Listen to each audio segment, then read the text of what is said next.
Jean-Sébastien qui m'a dit oui, Raphaël Nadar, j'ai bien connu.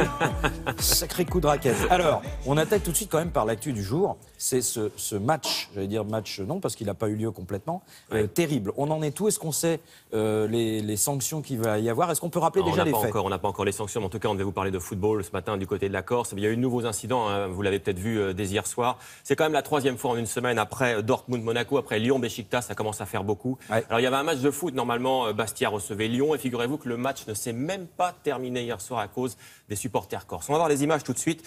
Regardez, tout a commencé lors de l'échauffement des supporters bastiais qui sont descendus sur la pelouse. Certains ont même agressé des joueurs. C'est une première, c'est complètement surréaliste. Là, c'est un échauffement exactement, bien violent. Il a fallu 50 minutes pour établir l'ordre. Les joueurs ont même dû rentrer dans le vestiaire. Et puis le match, finalement, il a quand même eu lieu au début. Et il a été à nouveau interrompu à la mi-temps. Nouveau débordement, interruption définitive cette fois. Alors jeudi, une commission de discipline va se réunir. Des sanctions, évidemment, seront sans doute prononcées.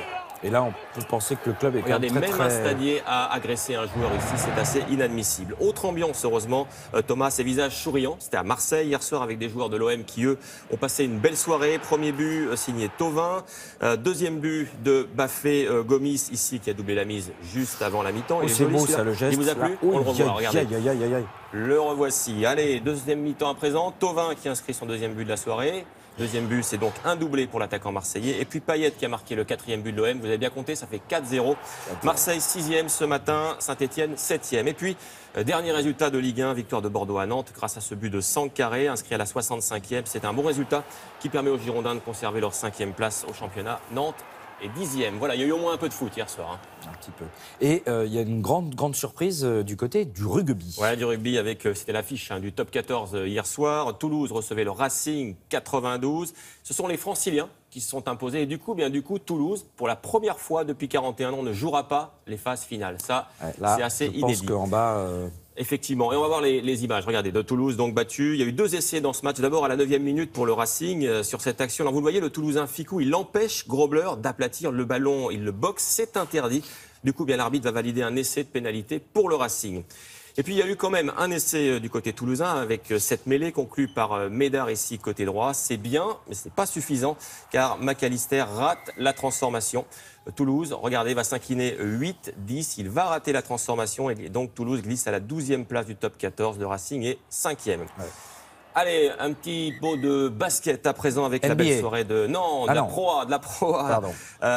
Les Monégasques qui ont bien maîtrisé Pau Orthez en accélérant notamment dans le 3e quart-temps avec des paniers comme celui-ci à l'arrivée. Belle victoire de Monaco qui est donc leader. Monaco en foot et en basket, c'est pas mal, 85-73. Victoire des Monégasques donc. Et puis cette dernière image de Formule 1, vous l'avez peut-être vu, Grand Prix de la saison à Bahreïn, c'est le 3e Grand Prix. Il y a eu un beau duel entre Mercedes et Ferrari. Il y a eu aussi des accidents comme celui de Verstappen ici. Il y a eu des accrochages avec la Williams de Stroll, la Toro Rosso de Sainz. Et puis à l'arrivée, c'est quand même très sympa, la victoire de Vettel sur Ferrari. Ça change un peu, 2e victoire en 3 Grands Prix. Vettel qui est en tête du championnat devant Lewis Hamilton sur sa Mercedes. À noter que les Français Grosjean et Ocon ont fini 8e et 10e. Ils sont dans les points. Ça aussi, c'est plutôt sympa. Les Français dans les points F1. Alors tout à l'heure, Nathalie, vous annoncez peut-être le retour, pas peut-être d'ailleurs, le retour du froid. Mais enfin, il ne fait pas froid partout. Hein, parce que là, vous avez montré des images... Ouais, il fait un peu plus chaud là. On est en petite tenue. Un peu plus chaud du coup. Mais je vous emmène quand même assez loin. On va en Australie, hein, c'est pas tout près. Ah, c'est la 3e étape du World Tour. C'est du surf. Ça se passe à Bells Beach en Australie. Et regardez, les Français, ils sont en forme. Notamment ici, Jérémy Flores. Il a parfaitement pris la vague. Ça, c'est une belle technique. Belle glisse aussi. Wow. C'est toujours aussi beau, hein, le surf, surtout quand c'est un Français qui surfe. C'est le Réunionnais qui peut prétendre à la gagne. Chez les femmes, belle perf également de Johanne Defay. Elle est aussi réunionnaise, décidément. Et elle peut viser, elle aussi, un beau résultat dans cette manche de Coupe du Monde. C'est pas mal ce qu'elle fait, elle aussi.